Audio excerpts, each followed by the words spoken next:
The next season of Off-Grid Christianity will commence on Friday, 4th of September. However, during our summer break, there will be another chance to hear classic episodes from 180 and counting podcasts. Hi, my name is Martin Purnell, and welcome to Off-Grid Christianity, a weekly podcast for those who go or don't go to church and where we can meet and hear from those that have made their faith count. This podcast series is to encourage via conversation and not necessarily change your mind prior to listening. Please remember, if you want to get hold of us, our email address is ogc@accessradio.biz. Biz is spelled B-I-Z. Today's guest, who is he? Well, he's just retired as a chaplain at Moorlands Bible College, but previously he was the chaplain general of the British Army. Our guest was ordained as a Baptist minister and 10 years later, in 1990, was commissioned into the Royal Army Chaplains Department of the British Army. And in 2003, he was part of the invasion force at the start of the Iraq War, followed by his appointment as the senior chaplain at the Royal Military Academy in Sandhurst, and promoted to the rank of Major General as Chaplain General to Her Majesty's Land Forces in 2008. Our guest was also appointed Honorary Chaplain to the Queen, and in the 2014 birthday honours became a Companion of the Order of the Bath. So, what is a Companion of the Order of the Bath? Why did he want a career in the Army? If chaplains can't carry arms, what's it like knowing you can be shot at without being able to retaliate? And finally, what has our guest seen regarding attitude changes in the Army from when he first joined up to and including the Iraq War? All these questions, so many answers no doubt coming our way over the next hour and a bit. It gives me great pleasure to welcome to Off-Grid Christianity, Jon Woodhouse. Jonathan, thank you so much for staying with us on this. We've had a great chat beforehand. For those that know nothing about you, where are we speaking to you from, good sir? Well, I'm in Huntingdon at the moment, overlooking Porthole Meadow, which is a beautiful meadow in England, and we moved here just a short time ago. And if I met you in the street for the first time, how would I have to address you these days, the fact that you're retired? What's the protocol? Well, hopefully you just say, hello, John, how are you doing? It's nice to make sure you do it correctly, though, isn't it? Thank you very much indeed. Meanwhile, let's go back to the first 5 questions then, the interest getter questions. Fingers on the buzzers, no conferring, please, John. If you could invite anybody from history for an evening meal, alive or dead, so that you could ask them questions, who would it be? You ask difficult questions, don't you? Well, after a lot of thought, I would go with C.S. Lewis, and the reason is he doesn't fit into any Christian mould whatsoever, but he's used to after dinner conversations or dinner conversations. Yeah. He'd be fun to talk to over a beer or a wine or a port, because that's what he did in the evenings when he discussed the Eagle and Child stuff with Tolkien. So, I mean, what a bloke to have a conversation with. So he would be my choice. I'd love to get my time machine out that I can buy on eBay and just go back to the 1920s to the Eagle and Child pub in Oxford. Exactly. And on a Tuesday, wasn't it a Tuesday and a Thursday, they had their Inklings? Yeah, exactly. And hear what was going on? Yeah. So he was, in some ways, he was quite subversive because he subverted so many of the kind of contemporary stuff that was going on then, which I think is still relevant now. So he'd be great to talk to. Yeah. I know Tolkien was in the First World War. I can't remember what happened to C.S. Lewis. C.S. Lewis was in the First World War as well. And he was injured in 1918 by some shrapnel in the trenches and was taken back to UK. And then went back to Oxford to his studies. But he was in the British Army as well, yeah. Wow. Okay, we go back and we go into the Eagle and Child, and he's there, and CS maybe is in a bit of a grump, and he says, you can only ask me one question. What would it be? So I want to ask him why he chose to write as a pseudonym when he wrote his book on his suffering after Joy Davidman, his wife, died. Yeah. Why did you go for pseudonym? Why don't you be upfront and say, this is me, and this is what I feel? Any ideas what he might say to that? I think he was probably quite shy, actually. And maybe he would just want to express things clearly in a way that he couldn't do if it was his own name. He wanted it. I don't know. Why did you do it, CS? Yeah. I don't know. I'll get my time machine and I'll take you back. Question 2. Who is your favourite biblical character or favourite biblical story or favourite parable, please, good sir? You don't mess around, do you, with the questions? Nope. You make people think. So after a lot of thought on this, I go to King David. And the reason I do is because he is such a mix of courage and cowardice, which is a strange mixture, integrity and duplicity. He was a great leader, but he had strong intuition. He wasn't afraid of prayer and helplessness, which is odd for a king. He was reflective both in his writing and his music. And I think he accepted his limitations and God's plans for him. When God said, you are not going to build the temple, it's not for you to do it, Buster, Endex. And he recognized that he was the servant. So King David. Great answer. And the thing about King David that always gets me going on certain things, you meet well-meaning Christians, but they have a chip on their shoulder about certain theological standpoints and will immediately go, oh, well, you can't talk to that person because they've done such and such. And then they'll go into church on the Sunday and they'll sing something from the Psalms. I'm going, hang on a minute, look what David did. And you've got an issue with this person. Yeah. The number of times in the army that people would say to me, I couldn't be a Christian. I said, well, why not? I'm just not good enough. I said, well, join the rest of us. I mean, the whole thing is not about, we're not Goodians, we're Christians. We're sort of follow Christ, and we fail. We do all sorts of things that, miss the mark. Yeah. So we're not Goodians. That's the whole point. So the reality is that we are fallen people. We're on the road. We're getting dusty and dirty on the road, not on the balcony with a gin and tonic watching everybody. We're on a road, traveling, walking, and that's tiring, demanding, and all those good things. Wonderful. Thank you. I said at the beginning, we'll see where we end up on this podcast. I've got a feeling this is going to be one of them, and it's going to be brilliant for it. Question 3, Jon. If you were Prime Minister for the day and could change any law or impose a new law, what would it be, good sir? Oh, dear. I asked my wife on this one, and she gave some great answers, but I'm not going to use them. I would ban the use of the word perfect when asking questions on the phone about your name, your address, your date of birth, or anything else required. This happened to be yesterday. I was doing something on the phone, and so you give an answer and they say, perfect. And I think, no, it's not. It's just my name. Yeah. You give your address. Oh, perfect. No, this is my address. That's all it is. My date of birth is not perfect. Please. Only God is perfect. Everyone else is struggling. You don't need to say perfect. Just don't say it. That's what I do. A ban perfect is totally meaningless. Unless, of course, your name was Peter Perfect, but he was from the Wacky Races, so that'd be the only exception, of course. It would. You're right. Yeah. Where did that come from? I said to somebody years ago, and he reminded me of this, that I said when it came to schooling, I was brilliant on everything outside of school. It's just between 9 and 3 that I was rubbish at. So There you go. Wacky Races, Peter Perfect. He had a thing about Penelope Pitstop. Oh. Yeah, and I do like that. We'll ban the word then. Question 4, outside of family events, what has been your most enjoyable day out to date, please, Jon? Another really tough question, but I alighted on a day arriving at Shackleton Point in Great Britain Harbour, South Georgia, in the winter sunshine with these pinks and blues of ice around the ship in Cumberland Sound. After a 3-day sail and 3-night sail from the Falkland Islands, to arrive at this extraordinary place of beauty and wilderness and cold, and being piped ashore by the Royal Irish contingent, not because it was me, the padre, but because fresh food and beer were also about to be disembarked. But it was the most extraordinary arrival early evening, the sun shining in this winter setting, and realizing even down there, because I opened the church actually at Good Harbour, and we had a service there, and to speak about Psalm 139, just to say, if I go to the farthest points of the earth, you are there. Yeah. And to say, he is here.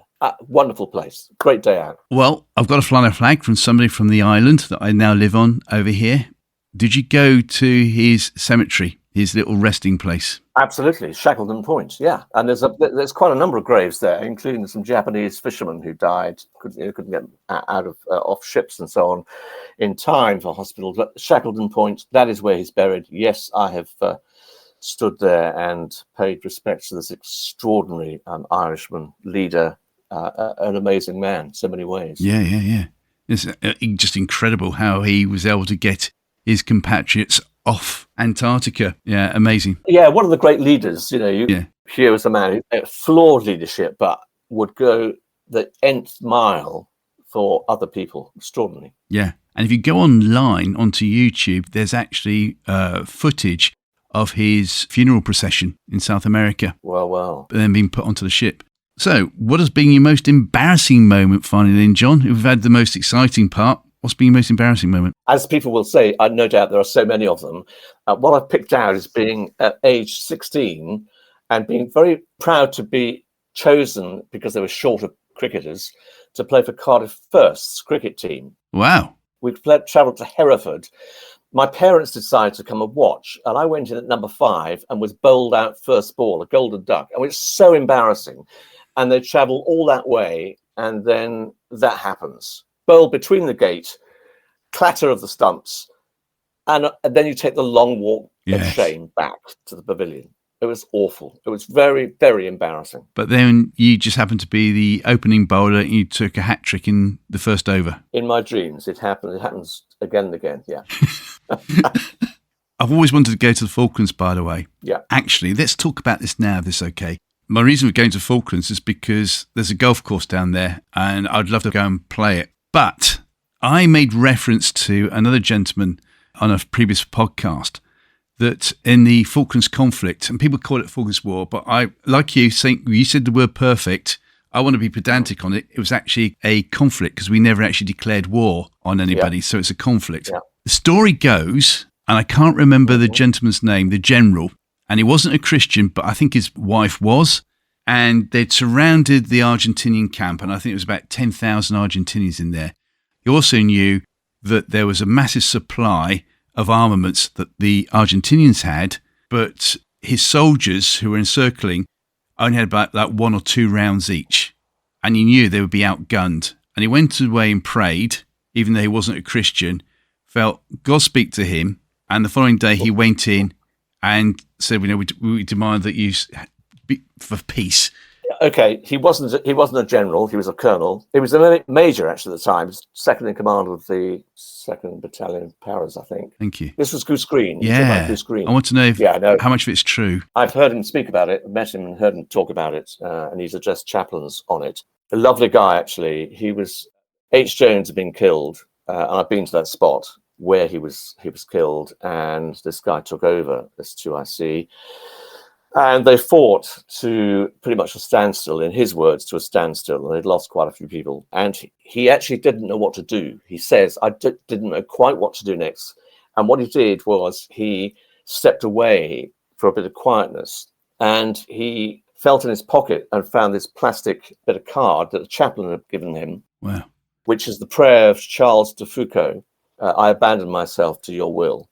And he read this, and he says, suddenly, there was such a clarity in my mind as to what I should do. I will now call for their surrender, even though we will be probably outgunned and fight to a standstill. They'd already done that, actually. And I will go in to ask for their surrender, which he did. And of course, the Argentinian garrison of significant numbers did surrender. So it was an extraordinary moment, I think, in his life and in the life of those who were there at the time, one of whom later became a commander and I think led our force into Iraq on the 2003 invasions. So really, really interesting and a true story as far as I know, because he's talked about it, and an extraordinary man. Yeah. Thank you. What do we know about him with his faith after all that? He became quite a committed Christian after that. It was such a profound experience. And he started to work across denominational lines, because he had a Catholic background, but he worked across denominational lines.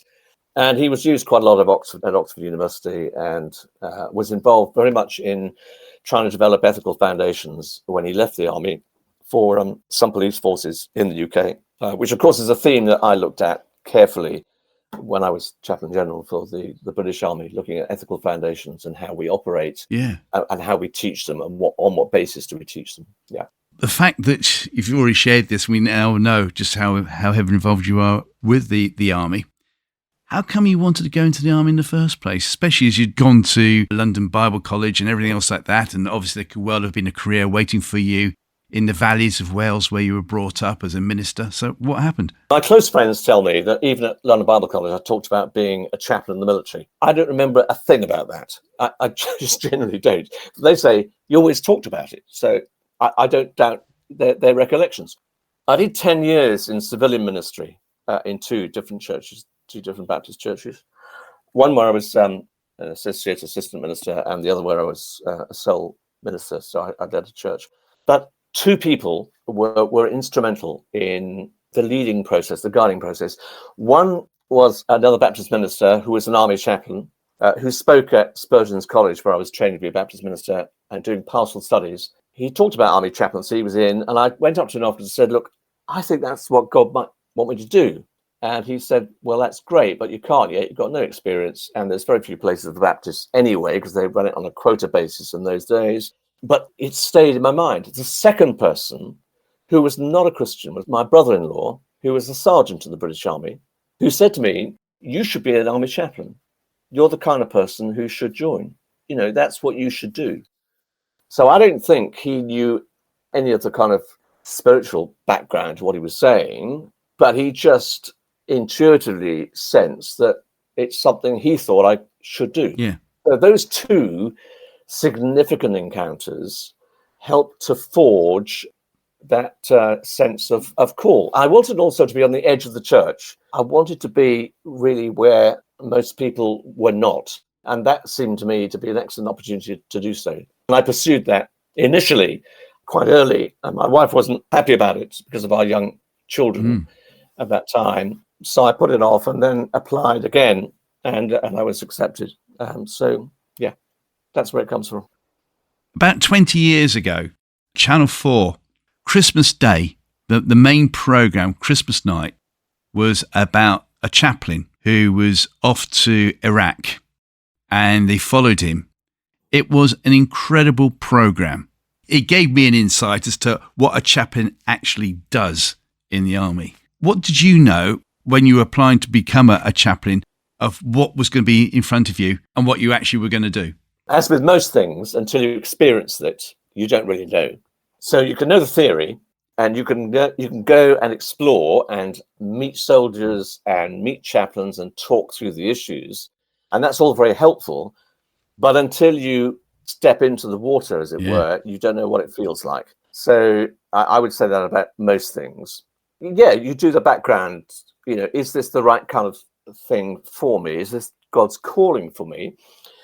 When I was on the other side of it and involved with trying to help ministers and priests discern this calling, one of the things I would say is this may not be for you, and that we ourselves have a duty of care to you. Just as much as you are trying to discern, we are as well. This is not for everybody. There's a kind of two-sided thing to this. And I think one of the key things that we always looked at, and when I left the army, I was convener of the United Board, which is a group of churches, free churches, who help select chaplains to go to the next stage, the Navy, Army, Air Force. And one of the things we would do is just ask them about their sense of calling and their story, but we'd move on to the business of, give us examples of how you think you handle pressure and adversity. And that's something that is attempted to be done in the selection process further down the line. So the sense of calling might be there, but it's got to be tested and discerned, because it's not for everybody. And that's quite important. But that's for everything in life, isn't it? For whatever job, surely we should be testing and discerning before God as to what to do. So for those that today maybe listening think, well, do you know what? I don't know whether I should go for a career as, I don't know, a pharmacist or whatever. What would you suggest in a way of testing? I think you've got to ask people who are in it. You've got to ask their view of you and whether you think you are someone that, with training and advice, if you are someone who could fit. But it is with training and advice and learning. Yeah. If you take the view, this is my aspiration and I just want to do this and it will fulfill me, I think you're coming at it from the wrong end. So I think the advice of others is really key in any field, actually. I remember chatting, this is going back about 30 odd years ago now, a friend of mine from church saying that if anyone wanted to apply for the vacation that she does, she'd do her best to put them off. Yeah. And that she could then see whether the person would still want to do it as a result. So when you were going through this, what do you remember? I remember being interviewed in London by the United Board. I remember being interviewed by the Chaplain General at the time and his deputy. And I remember just sensing I will be really disappointed if this doesn't happen. And if it doesn't happen, that's fine, move on. But I really hope it does. There was, despite all the kind of, this is what you might have to do, with all of that, there was still this sense of I think I must do this. Yeah. Yeah, all that was there. So what happened next then when you joined? I'd done 10 years in civilian ministry, so I did have some experience at one level. When I joined the army, I went to Sandhurst to do professionally qualified officers course, what it's called. So it's vicars and dentists and doctors and lawyers and vets and so on a course where you are put under pressure from early morning till late at night. And you're just given a taste of how you got to manage under pressure. That they are there to build you into a team, and they do it very well. And because I later served as senior chaplain at Sandhurst, I kind of understood that. But the feeling never left me that I'm being put under pressure here. Can I manage this? Can I channel it? Can I develop that which is already in me and make it stronger? But I believe too that the inner life in Christ by his Spirit is foundational to developing resilience. And resilience is we didn't talk about resilience years ago, we do today, but it's a key area in terms of the selection process. And therefore, you're going to go through it. And for many people these days, there's not such an openness to go through things and be put under pressure. I think that's a mistake. I think the way developing the inner life for anyone is very key. And I think for a Christian they're not stronger than anybody else, but they have resources of strength. I remember doing a lecture, double lecture actually, with a major on the ethics of killing at Sandhurst. He just won a military cross at Alamara, which is where I went to in the 2003 invasion. When we introduced ourselves to all the cadets who were there, all the officer cadets, he said, "I'm Major so-and-so, I'm an atheist." And I said, "I'm Jonathan Woodhouse, I'm senior chaplain here." And then I said, "I'm probably not an atheist." The point is, as we talked, and he showed camera film of an event that had happened, which is quite sort of disturbing in many ways. Yeah. He said, "You've got to find strength from within. However you do it," he said, "I had Fijian soldiers with me who had strong Christian faith. And there is no doubt in my mind that they found massive resilience through that. You've got to find something within you, inside, that will encourage you to persevere no matter what." And I thought it was really interesting, as he presented as an atheist on that, but referred to Christian Fijian soldiers. And I was able to respond to that in a way and say, yeah, I think that's really important. So wherever you are in terms of faith, I think faith is really important and can add significant dimensions to your life, to the inner life and outer life. And if you're not, equally, you've got to find something within you. And I think the inner life is absolutely key. It depends where you look. Yeah. And what you use within that inner life. So unless I picked it up incorrectly, you think we're going away from this currently. Why is that then? It's a very difficult question to answer. My experience of students, for example, at even a Christian college, was to recognize that the sort of pressures that appear to be on them can appear to overwhelm more of them than they did 40 years ago. So I want to know why that is, because I don't think in my cohort of people, we didn't seem to have significant fallouts from folk at college, for example. Whereas today, there seems to be significant fallout and significant addressing of mental health. Now, I think addressing mental health is really important, and we all have mental health. Mm-hmm. But how you would address it and the sort of things that you try and put in place to build resilience, I think there's a reluctance to go there, to say, tough things actually are important to face, and to find ways of toughening up your inner life. There's almost a view that says, well, let's not make it difficult. Well, life is difficult. Yeah. I think so. I think sociologically we find that, and psychologically we find that quite difficult. Yeah. I'm wondering how much of it you can blame on Hollywood, TV programs from America in particular, and dare I say it, social media, because I clocked fairly earlier on in the 80s and 90s that if you said something to me that I didn't like, I would immediately walk out the shot and go off. I've been upset, I've been offended, sort of thing. Yeah. Is that what do you think is happening now, whereby if people don't like what you say, they just immediately walk away because they don't want to talk about it? Could that be part of the issue? There's a lot of talk today about cancel culture. There's a lot of talk today about anger. If I disagree with somebody, I'm angry with them. They're useless. They're ridiculous. Yeah. This polarization is a significant problem. So the kind of open debate about a whole range of issues ought to be in an atmosphere of, I can see your point of view, I just don't go with it. I have a different perspective, and leave it there. Whereas it seems to me that we've developed a way of thinking and behaving, and both are important, a way of thinking and behaving which appears to be encouraging polarization and exclusion. So the talk about being inclusive, I'm not sure is terribly inclusive. It's a form of exclusiveness. If you don't hold this view, you're excluded. Yeah, yeah. And I don't think that's an inclusive approach at all. So I think that's problematic. I think the other factor is the presentation. We're so hot on presentation and ticking boxes that presentation becomes everything. Yeah. If it is that you want to present to the world this perfect, back to my word that I'd ban on telephone conversations, if you want to present as perfect, that leaves great pressure on you, because life isn't, and you and I aren't. So how do we deal with that? Yeah. When life can become pretty rubbish? Yeah, yeah. But how do you deal with it? So I think that's problematic as well. This presentational side of life is significantly difficult. And I think that's a real pressure for young people, actually, because they are encouraged so much to present as if everything is just fine. Well, it isn't. And I think from a Christian perspective, we live in a world that is fallen, that is marred, and I'm part of that. Let's get real about this.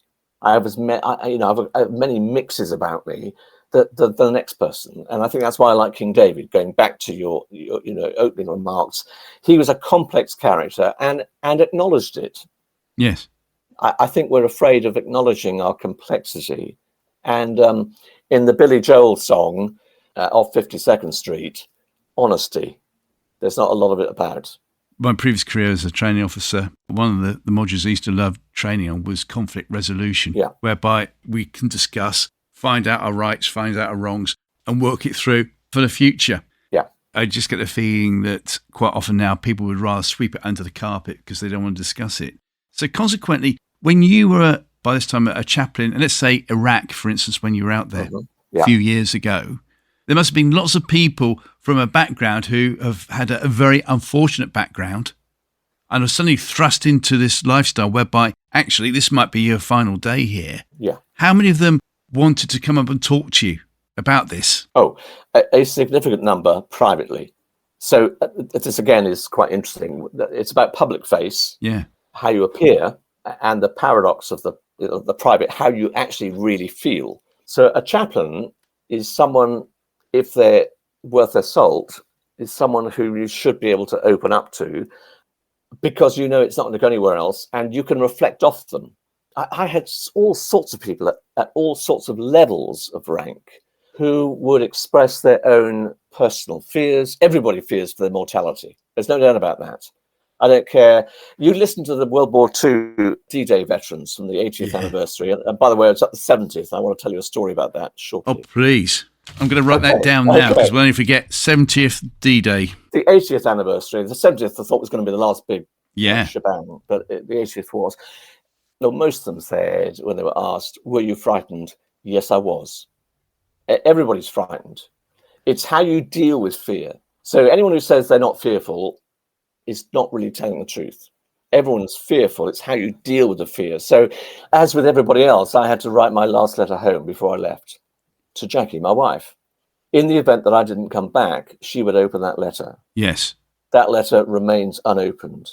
She has not opened it from 20, whatever many years ago it is, because it was written then for an occasion we hope would not happen, but it might happen.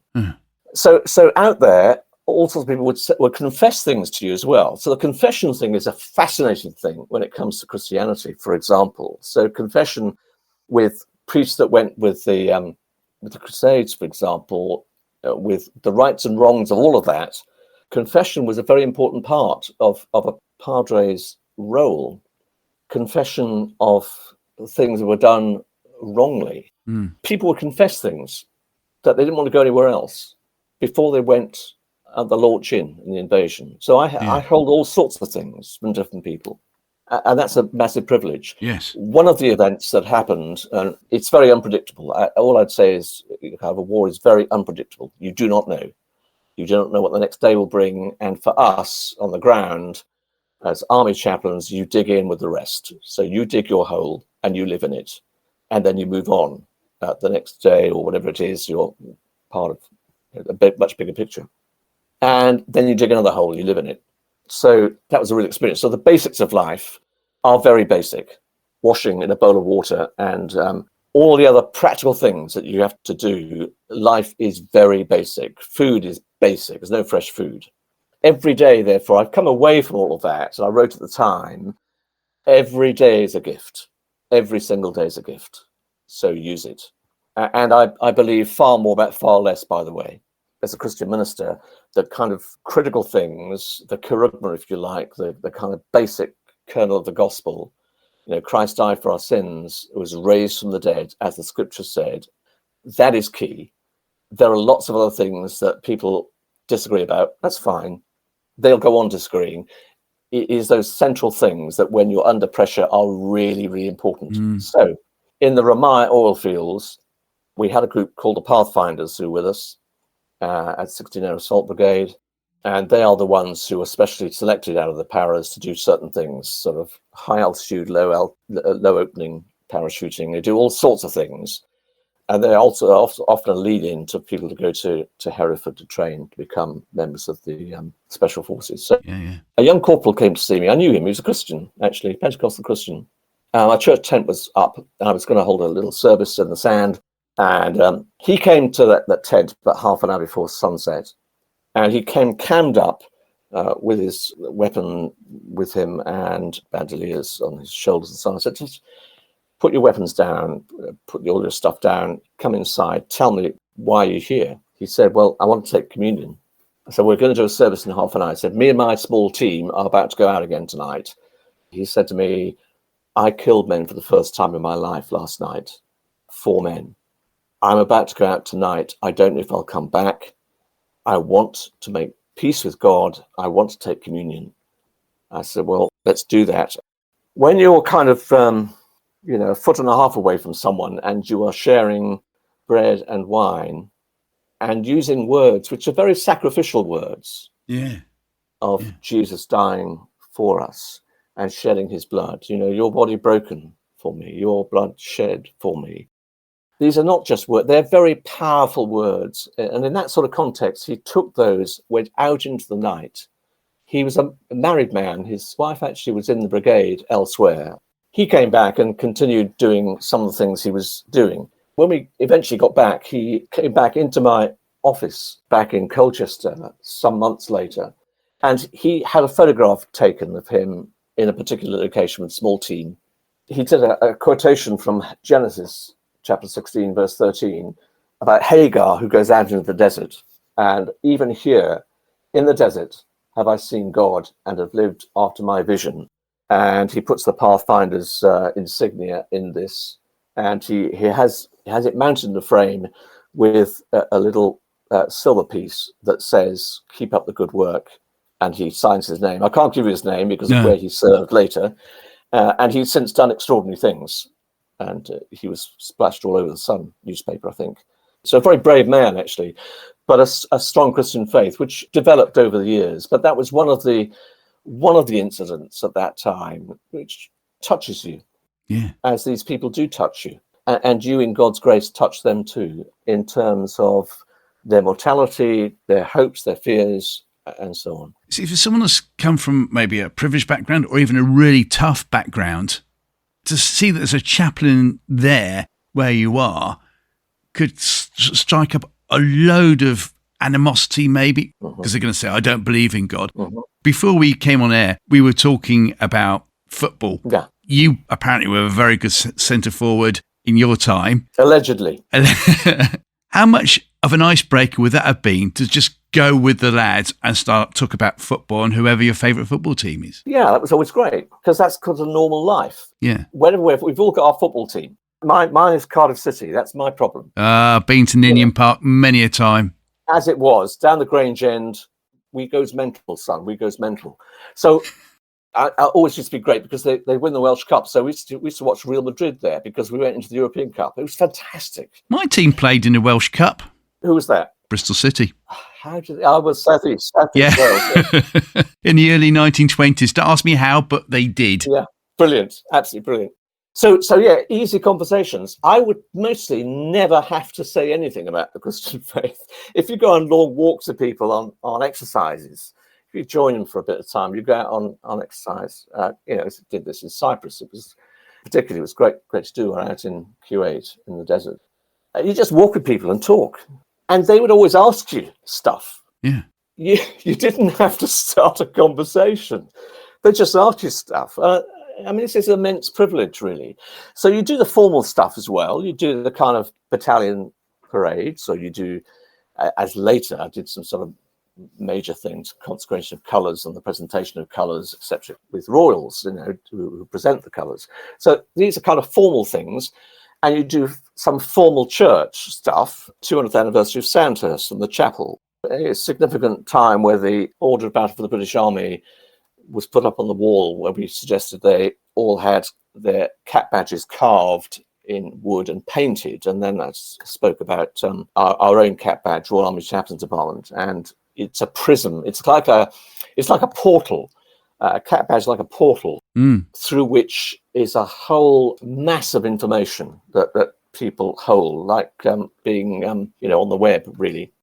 And these little cap badges, they signify something else. And I said, here are two things that are from the Korean War in our museum: a Chinese mug and a wooden pattern carved by someone who was a prisoner of war in Korea. Chinese tin mug with a red cross on it. And they were allowed to be used 3 times during, it was actually an army chaplain called Sam Davis who was taken prisoner of war with many of the Gloucesters. And we have these 2 things in our museum. And I use these as a kind of illustration of, here's one of the stories behind our little cap badge.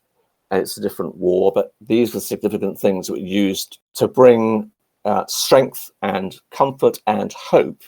And people chose whether they would drink from that mug or eat bread from that wooden pattern, which the pattern was carved in wood. Actually, there was a cross carved, a Celtic cross carved in the prisoner of war camp as well, which is now in Gloucester Cathedral. That was carved by the colonel of the regiment, actually, and it's there, a small Celtic cross. So, the stories are there. People have always got their stories, so you listen and you interact, and that's the beauty of chaplaincy. You do the formal stuff, you do the kind of discussion around, moral compass. You do group work with people. How you're going to react under pressure when you're doing this, that, or the other. How do you decide how you're going to act? One of the key things we would discuss and talk with soldiers at all levels. So it's actually extraordinary ministry.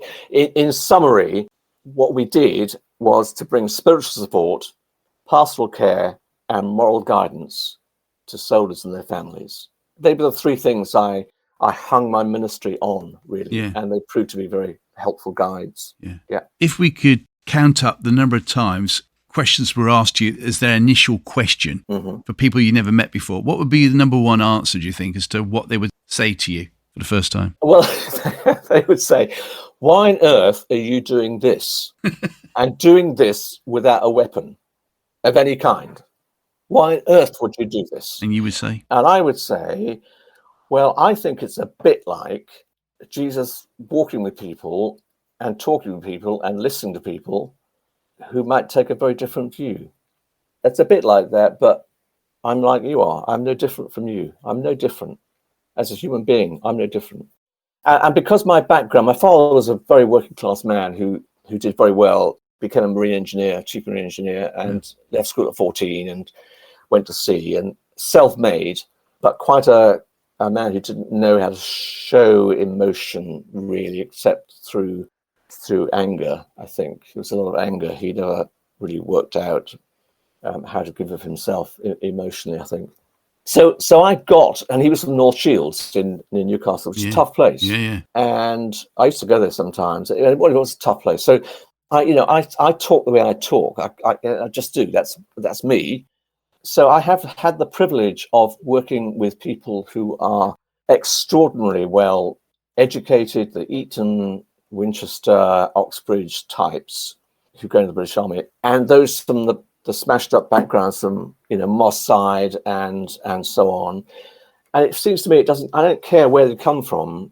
It's a matter of who you are and talking at the level you are with them. So I get the kind of working class thing in a way, but I'm not working, I am who I am as well. I can't pretend to be something else. So as a chaplain, you can't, the great dangers if you go native, don't try and become a guards officer.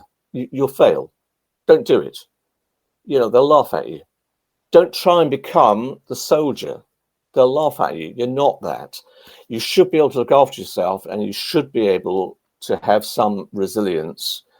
But interestingly, I think for chaplaincy, there has to be a soft side where people who are pretty tough on the exterior, have pretty hard shells, find someone that they are able to unload to.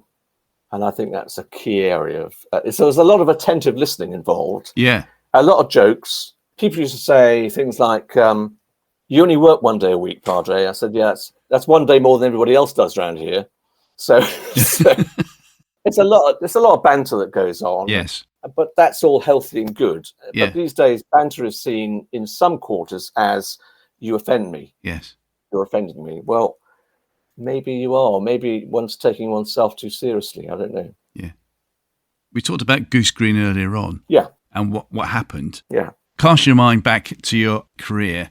What Goose Green moment have you had? Let's call it a Goose Green moment, whereby if you could have been beamed up by Scotty to be taking you out of that situation right here, right now, you'd have it. But looking back on it years later, it was a very important event and something that God used you for. Okay. Well, I think the event I mentioned to you about the young corporal was significant. I think that my own experience, I wrote in my diary quite a few days of what I felt and recorded what happened. And so I was out there. This is with the Pathfinder chap. Is that the corporal you're on about? Yeah, it was the Pathfinder, the corporal, that we mentioned earlier. So that was significant. But I wrote in my diary about what it felt like sometimes to feel fear and what I did with it.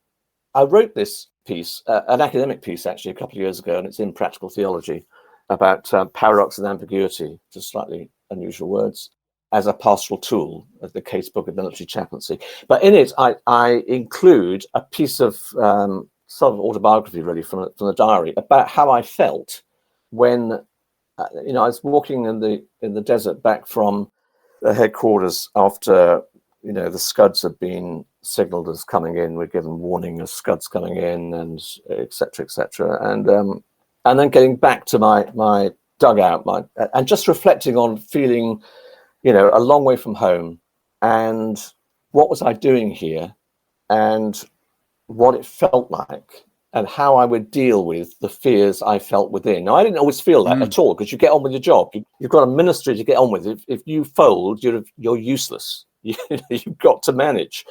But there were moments that were dark, and I have to say that the chaplains I was responsible for, there's about 10 of them in the brigade, I know them well, and I know they had some very dark moments.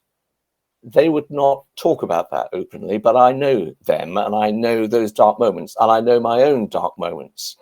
So I wrote about that, and at some stage I may well write about all sorts of things, especially some of those things, and some of the unusual things that one did in both Iraq and Afghanistan.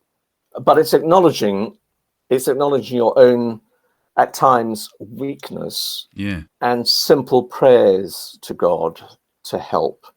But it has touched me in quite a profound way, I would say. And in an odd way, I'm grateful for that. Well, we're looking forward to when the autobiography comes out. That'd be fantastic. Well, how many pages have you written so far? I have written a couple of chapters already. So, but then you get to do some very unusual things as well. I mean, bizarre things in many ways. But that was powerful. There's no doubt about it. Being in a brigade tent, when the colonels have come in from, Army Air Corps, from the Paras, from the Royal Irish, from Royal Logistics, from the gunners, from air support, and so on and so on. And plans are being made and being tested and a brigade commander, and I'm standing there around this big, massive bird table. And can you bring me this? Can you do that? What else can you bring? If I do this, can you supply that? Can you do? And they test everything. And this is back to discernment, by the way, and decision making, where under pressure, I have seen how it works and works well. And it's a very team orientated thing. And there's a decision is made and everybody goes with it. One of the biggest differences I've seen in the way in which Christian churches often operate, and sometimes kind of theological colleges, is this idea somehow that when a decision is made, we don't really go for it. We kind of, well, I don't think much of that. I don't think much of that, really. I don't think that's a very good idea. In the military, when you make a decision, you may have some strong arguments the other way. Once a decision is made, you go for it, and you work as a team to make sure this, to the best of your ability, will work. I don't find that anywhere near the same in the same level in civilian life. Why is that, do you think? I don't think, we talk a lot about servant leadership, and one of my master's dissertation was on servant leadership and leadership in the Royal Army Chaplains Department. Actually, it looked at servant and functional leadership, which is John Adair's stuff from years ago, and actually the need for both, which will include hierarchy, by the way, as well as knowledge. But servant leadership, we trip out again and again as a kind of I'm servant to all. Yes, but you are leader of all. And what are good about servants? Servants do as they're told. I don't know that there are many who want that to happen. I want to be a servant leader, but I don't want to be told anything. And I don't want to do anything that is against my way. Well, this is a team effort. This is communal. This is not just about you. So I found in the military, it is much more team orientated. And I have to say at the higher levels, that's equally true. If you're talking about generals and making big decisions, it is a team game. The information is coming in, they're analyzing it, they're testing it. And after that analysis, there is a decision. Once the decision is made, go for it. Yeah. See, this is very encouraging. The reason why I'm saying that is that one of my questions at the beginning was I wanted to ask you about attitude changes in the army from when you first started and where you are now. And most people have heard the expression that in the army, if they say jump, you jump.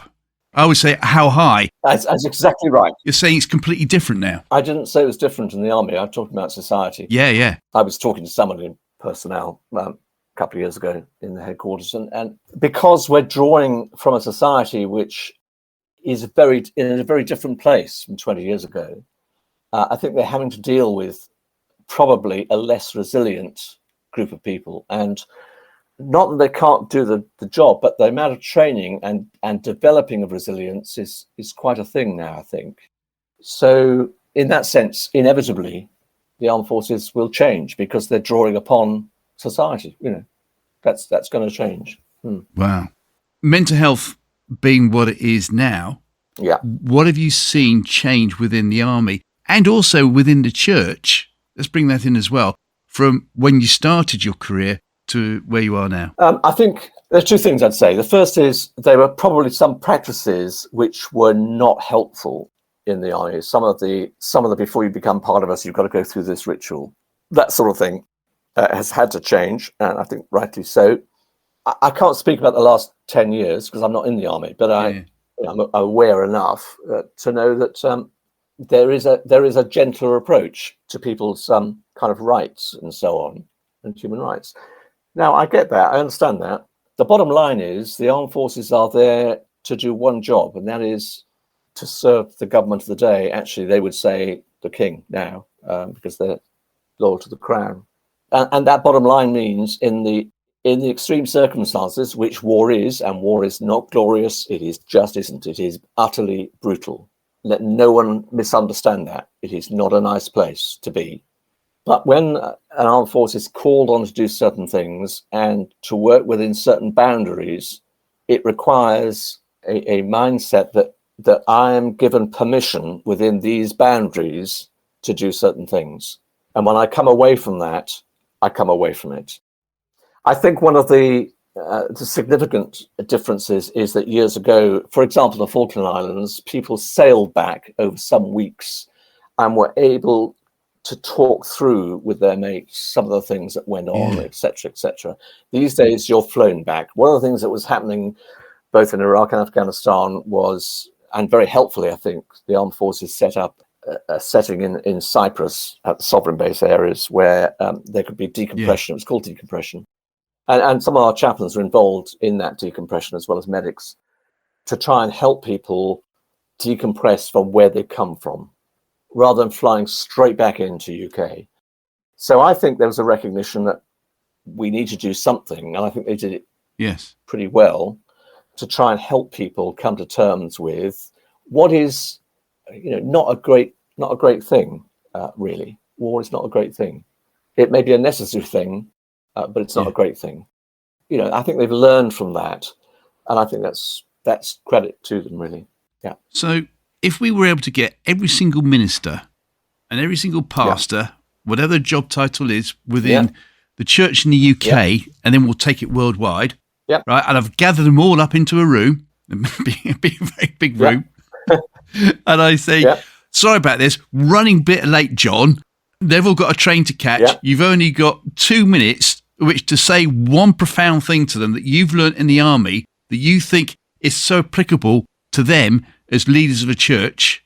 What would it be? Yeah. Teamwork. It's not all about you.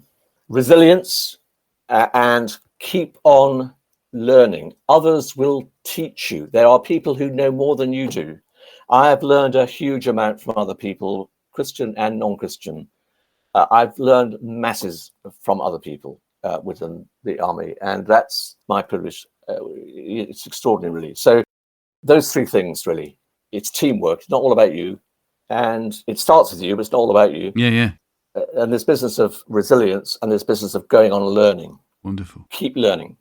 I wanted to go back, because I know you've written it down, about... I've written two things down, 70th D-Day, for a start. 70th D-Day. So 80th we've just done, 70th D-Day, great privilege to do, and went to Bayer, to the cathedral and so on, to the service there, and then walking up towards the cemetery in Bayer, where most British graves are, from Normandy. Yes. I'm walking up through the village of Bayer, and I heard a German voice, and I actually happened to be walking with the Chief of General Staff, so the professional head of the army, who was my boss, actually. Wow. So walking up this, and of course what you do is, he salutes, as the top man, he salutes any veteran, whatever rank they are, he salutes them.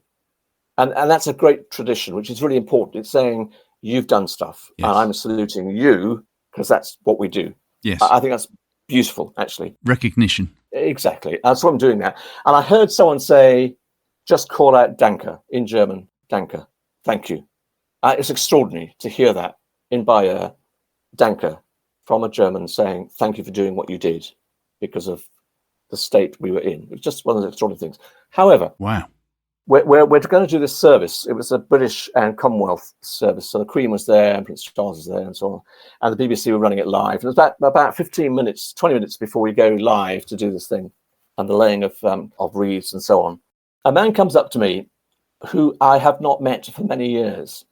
And he's wearing his blazer and a couple of medals and his beret. And he's someone, and I just about remember him, actually. And he said in his Welsh accent, which I can do, sort of. He said, they told me you'll be here, Jonathan. It's great to see you. And I said, is it Trevor? He said, it is.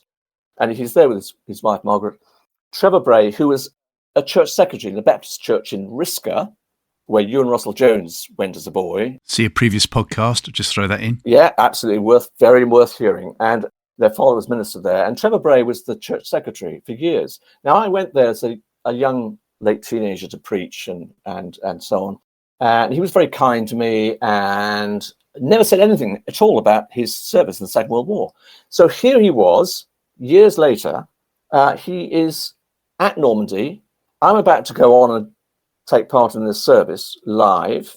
And he says, they thought you'd be here. I said, Trevor, you never said anything about your service in the Second World War. I said, I had no idea. He said, no. I said, so what time were you on Gold Beach? Yeah. He said, about 10 o'clock in the morning. It was quite busy. I thought that was outstanding. It was quite busy. Yeah. I said, so what did that do for you in terms of faith? He said, when I got off, the landing craft and I got on the beach, he said, I was not a Christian. No, nothing to do with Christianity. Terrible thing. Terrible. I said, so what happened for you? He said, well, for many people, they lost their faith. For me, he said, I came to faith later. I came to faith because I knew I had nothing. I could die and have nothing. So I came to faith. And there he was, this guy who he turned 99 last year. Wow. And I wrote to him actually just a few weeks ago, and I hope he's still alive. But what a man. Very modest. Yeah. I was on the beach. It was quite busy. The Queen thought it was a very amusing comment. She laughed. She thought it was very funny. Oh, you told her afterwards? Not on that occasion, no. But on another occasion, yes. Yeah. Wow. Yeah. Told the story. Thank you for sharing that. And of course, you mentioned Her Majesty there. I did say right at the beginning, you were appointed honorary chaplain to the Queen. Yeah. And in 2014, birthday honours, became a companion of the Order of the Bath. Yeah, they call it the shallow end of the bath. The shallow end of the bath. Yeah. So you get your MBE, your OBE, your CBE, and then there's the Order of the Bath. So the shallow end is the CB, wow. And then the KCB is when you're knighted. That's the middle of the bath. And then the top end of the bath, the deep end, is the GCB. So that's what it is. So I'm at the shallow end of the bath. That's what it is. Yeah. Wow. So it's a great honour. Amazing honour. And I went to Windsor Castle, and Queen presented me with that. And she was a very extraordinary woman. So extraordinary woman. So sharp, so quick, and very, very amusing. But so knowledgeable in the times that I had the privilege of meeting her and talking with her. So yeah. And you got the impression that her faith was deepening all the time. Oh, I think her faith was very strong. I mean, I think it drove her really. Yeah. And I think the Christmas broadcasts indicated that again and again. But I think that her own faith, it was very clear from her that was an integral part of her life. But an extraordinary woman. Yeah. Yeah. Well, thank you for what you've shared so far. It's interesting that we finish up with Her Majesty the Queen, because I believe a few podcasts ago, when it came to the final question, which is who's your Christian hero, somebody actually did choose Her Majesty the Queen. So, Jonathan Woodhouse, thank you for what you've shared. Okay. It just remains me to say, who is your Christian hero, please? Well, my Christian hero is an unusual unknown. Oh, we like these. I do like these. He's an unknown, and some of my friends from the church group just after I was converted to Christ, which was an extraordinary experience in its own right, and shifted the path I was going to tread in life massively. And one of the most influential people was a relatively unknown Welsh evangelist. He was also an advanced driver. You know, you get the driver test, but you could be an advanced driver. He was one of those as well, who could also drive very fast, by the way, and told very corny jokes and preached very powerful sermons. He was committed to young people all over the UK. His name was Mervyn Morgan, and he is not well known, not well educated, but a man who worked tirelessly to help young people, particularly in the 70s, a long time ago, but all over the country. And what was interesting is that years later, I discovered that from other people, we thought we were the only group around in Cardiff. You know, it's extraordinary things happening at that time. Quite a number of people coming to faith in Christ. I was one of them. A whole group of us, some of us went into ministry. But Mervyn was someone who, because he was Cardiff-based, would help us enormously in terms of basic Bible teaching, and would help us by taking us out to meetings and conventions and encouraging us to give a testimony or to go a reading or to lead a prayer, so that we became used to public speaking at some level. And he was encouraging us to use a platform for our new faith. He was extraordinary. He was just generous. He was a poor man, you know, financially a poor man, but he did so much. And as I say, we did then discover that there were groups of young Christians all over the country, in different parts of the country, because he would travel around at a significant amount. And he was quite inspirational in many ways. We teased him mercilessly about, as you do as a youngster, teased him mercilessly about all sorts of things. But he was great. And I owe him a huge debt because he helped me enormously, really. So I'm very grateful to Mervyn Morgan. What else do you remember about Mervyn?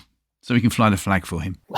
I'm not. Well, I will say this: he could drive very fast. He taught me to drive. Actually, as an advanced driver, he taught me to drive. So, and I passed my test on the first go, Wow. not because I was any good, but only because I've been taught properly. But then he said, "No, you passed your test." On the way back from a meeting, he said, "Right, and we're going down the M4. It's down that big hill, going down from the interchange of the M5, going down towards the old Severn Bridge." Yeah. He said, "Right, you're driving. Give it a gun, John. Give it a gun." I said, "What do you mean?" Press the accelerator. So we pressed it. I said, and we did a significant speed. Is all I can say. Yeah, up to 70, obviously. Yeah, significant speed. Perish the thought you would do anything else. Quite. So I'll check in the mirrors. So he was just extraordinary. And yet at other times he came on mission with us. He helped us go on mission to Accrington, this tough town in Lancashire, and he made it all happen. There were about 35 of us who went up there for 2 weeks on mission. He was extraordinary.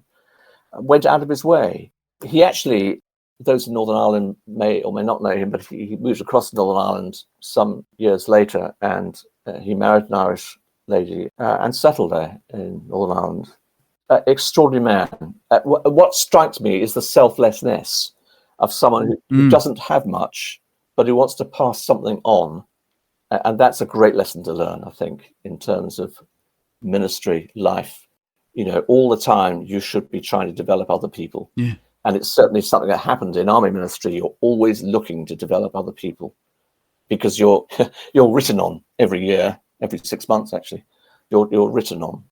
Civilian ministers would find that very difficult, but you're written on and you are judged. You are, yes. Here are your strengths, here are your areas that you need to develop. Yeah. And that's pertinent. So then you want to pass that on to other people. Mervyn did that in my early life. He was the example, the mentor that said, whatever I've got, I don't have much, I want to pass on. And that is a great thing to live with and to build into your life as a second nature thing. Yeah. Wonderful. You've got to embellish the story. You're going down the M4 with Mervyn. Yeah. Let me guess, he then told you to do a handbrake turn in the middle lane and then do a donut. Mm-hmm. No, I mean, there are things that you can't possibly comment about, really. But that latter would be... no, he didn't. He was a great joker, great raconteur, and told some great stories from the pulpit. Wonderful. And privately. So, yeah, great man. So I could have gone for some famous, Augustine or something, but no, Mervyn Morgan. And I'm going to do some research afterwards to see more about him and the legacies left over here on the island of Ireland here in Northern Ireland, where I live now. Jon, thank you so much for sharing. I could have listened to you for hours. I'm aware of the timing. It's been phenomenal what you've shared. And to encourage you, please write the remaining chapters of that autobiography and get it published by this weekend, please, if that's possible. Yeah. Well, I'll work on the memoir. It's one of the reasons for moving is to start to write some stuff. I want to write on chaplaincy too, but there we are. Wonderful. And of course, just call the Burke perfect. That's all you've got to call it. Thank you so much for joining us today. It's been a real privilege. Thank you so much. Thanks ever so much. Take care. God bless. Bye. God bless. Have a lovely summer holiday. Enjoy the classic podcasts, and we'll catch up with you again for a new episode from Friday, the 4th of September. Until then, cheerio.